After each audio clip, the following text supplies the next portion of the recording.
It never ends, guys. It never stops getting dumber. It never stops getting more incompetent. It never stops getting more embarrassing for this country.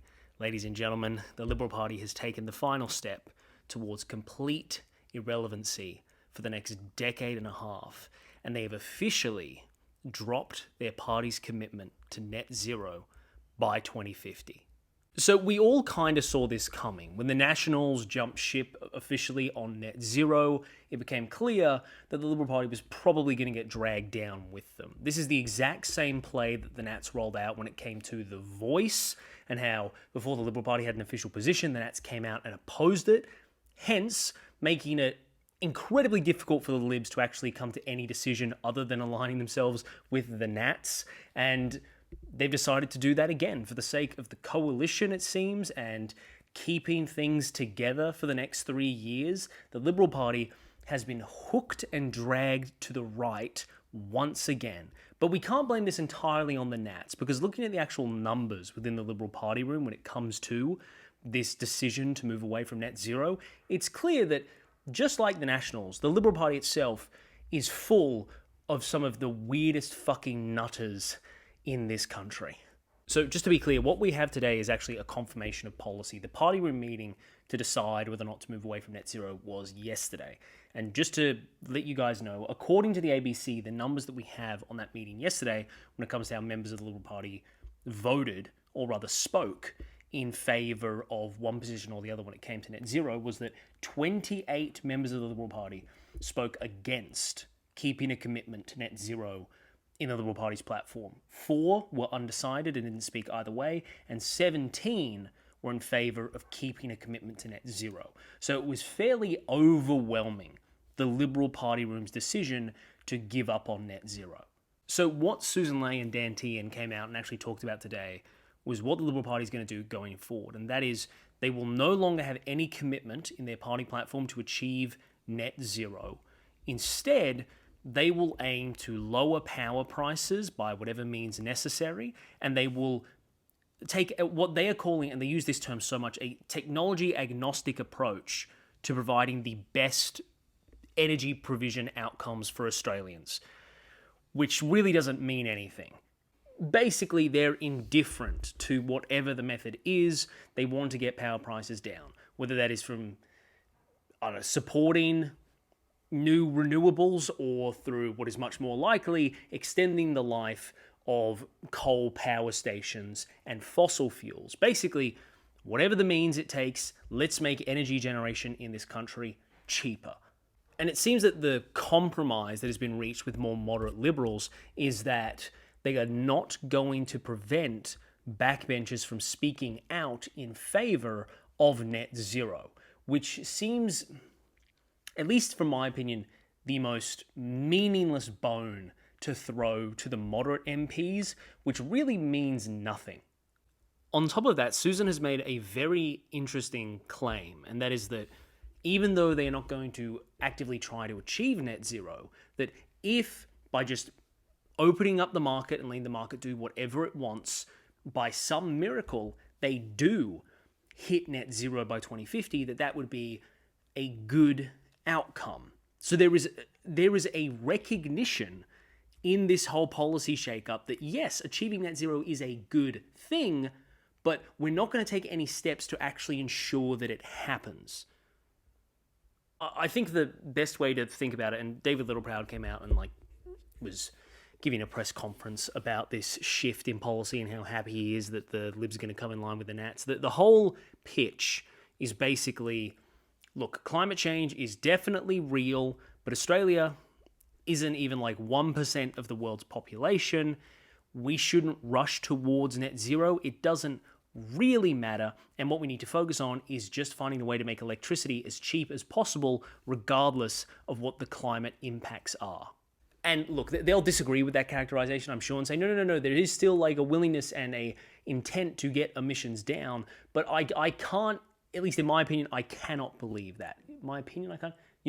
In my opinion, that's nonsense, is that if there was a genuine desire by the coalition, either party in it, to reduce emissions, they would have an actual goal to do so, not a faint sort of promise that, oh yeah, emissions will eventually come down if we just let the market do whatever it wants, and in the meantime, it's not really our focus.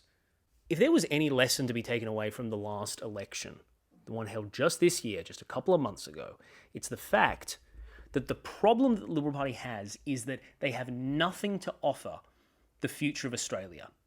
Gen Z, they are polling third behind the Greens. Millennials and Gen X winning, Labor is winning them in the two-party preferred by very, very healthy margins. And these are the people that care the most about the future. Whereas when you look at the coalition now, it seems that the primary focus is the cost of energy above all else for the sake of the elderly at the cost of letting the planet burn down for the next generation that tries to take over.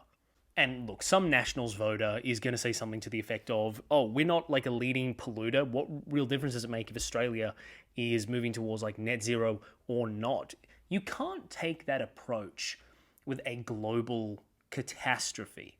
Everybody has to do their part. This isn't a question of, oh, you know what, the rest of the world will figure it out. Let's not be a leader or like a goal to strive towards for the rest of the world. Let's just throw our hands up and say it's not our problem. This is just going to be so devastating electorally for them going ahead. They got slaughtered at this year's election, in part because it seemed like they didn't have any plan for the future, and Gen Z, Gen X millennials basically rejected the Liberal Party en masse. Look, even if you give the Liberals the benefit of the doubt and you accept that, hey, this will eventually shift towards a net zero economy for Australia at some point, if they just like let it play out, but without any like stringent like guidelines or actually trying to enforce that happening, politically, the Liberal Party cannot give any room to the idea that they don't believe in climate change. The Liberal Party has this massive problem, which is entirely its own fault, of being perceived, or rather I should say the entire coalition, of being perceived as like the pro-coal, pro-fossil fuels party. And that didn't matter so much when the largest voting demographic was boomers. But now that it is these younger generations who are much more passionate about the environment and climate change, that reputation will kill them. It's already started.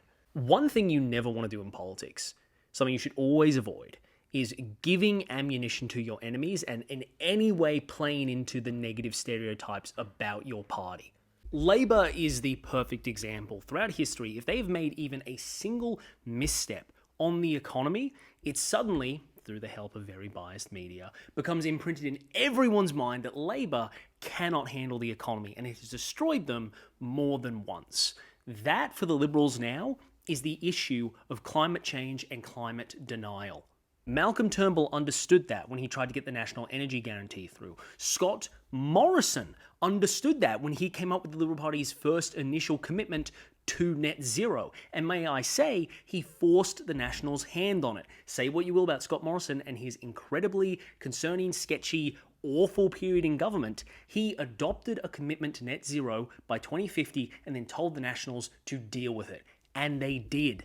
But now that Scott Morrison is gone, thankfully, but not so much for the Liberals right now, the Nationals have taken the reins and have steered the coalition into electoral insanity, where they are looking at the fastest growing voter bases in this country, people under the age of 55, and are saying, what policy could we pursue that validates all of their worst fears about us? And it's specifically this. The funniest bit of it all is them trying to play it off as not abandoning the idea of like accepting what climate change is. I thought it was very funny when they tried to stress today that they're not leaving the Paris Climate Accord. They're sticking with Paris. It's just that they're not going to have like the specific goal of net zero by 2050. Or really like any target of like emissions reduction while in government. And a journalist pointed out to Dan Tehan when talking about Paris, saying like, look, part of the Paris Accord is that governments that are signatories to it have to have some like set of like emissions reductions targets and work towards them. So how, Mr. Tehan, how is the potential coalition government in the future able to say that it's going to stick with Paris when today it is basically abandoning one of the commitments of the Paris Climate Accords? in their long, protracted answers to that question, the leaders on stage, Tian and Susan Ley, basically said, look, we're taking this idea to ditch net zero to the Australian people at the 2028 election, and if the Australian people vote for it and we get into government, we're not particularly concerned with what some UN body wants us to do, which is essentially them admitting that they are not going to stick with the Paris Climate Accords, despite their insistence that they will remain a part of it. It's very astoundingly two-faced in how see-through it is and how dumb they think the people watching are. So in case you are confused at all, the Liberal Party is essentially saying that at the next election, their policy will be to not have any commitment whatsoever in the future to minimise emissions. They'll have no net zero commitment, which will bring Australia in line with two other countries that have no commitment whatsoever to net zero, Egypt and Iran. I think the main takeaway from this hostile policy takeover of the coalition by the Nats and how well it's been pulled off is that when we talk about the coalition going forward, we should not say when they get back into power. From now on, we should say if the coalition ever gets back into power.